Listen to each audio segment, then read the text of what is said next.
দিনাজপুরে শুরু হলো মাসব্যাপী দিনাজপুর বাণিজ্য মেলা। কিন্তু আপনি কি জানেন কিভাবে এই মেলাটি শুরু হলো আর কেনই বা শুরু হলো? এর পেছনে কি ইতিহাস লুকিয়ে আছে? ওয়েল, তাহলে জেনে আসি।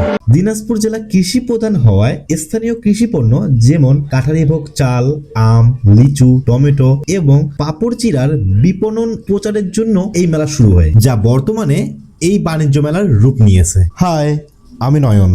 চলেন আজকে আপনাকে আমি মেলাটা এক্সপ্লোর করে দেখাই। মেলার ভেতরে ঢুকলেই প্রথমে চোখে পড়বে সুবিশাল সব প্যাভিলিয়ন, বিশেষ করে ঘর সাজানোর শোপিস আর কুটির শিল্পের দোকানগুলো বেশি চোখে পড়ছে। এছাড়াও নিত্য প্রয়োজনীয় জিনিসের দোকান বড় সড়ো, আর যারা ইলেকট্রনিক্স বা ফার্নিচার খুঁজছেন তারাও এখানে পেয়ে যাবেন। মেলার আসল প্রান্ত এই বিনোদন জোনে। ছোটদের জন্য যেমন আছে ট্রেনের মজা, বড়দের জন্য আছে ডেঞ্জার বা মৃত্যুকূপের রোমাঞ্চ। যারা একটু অ্যাডভেঞ্চার পছন্দ করেন তাদের জন্য এই জিনিসটা মাস্ট ভিজিট। আবার ঘুরতে ঘুরতে যদি ক্লান্ত হয়ে যান তাহলে চলে আসতে পারেন ফুড কোর্টে। দিনাজপুরের বিখ্যাত সব চটপটি ফুচকা তো আছেই, তার সাথে আছে আবার আইসক্রিম। এটা তো ছিল বাণিজ্য মেলা শুধু এক ঝলক। পরিবার আর বন্ধুদের নিয়ে চলে আসুন এই বাণিজ্য মেলায়। মেলা চলবে পুরো মাস জুড়ে। আর ইতিমধ্যে যদি আপনি বাণিজ্য মেলায় গিয়ে থাকেন অবশ্যই কমেন্টে জানাবেন।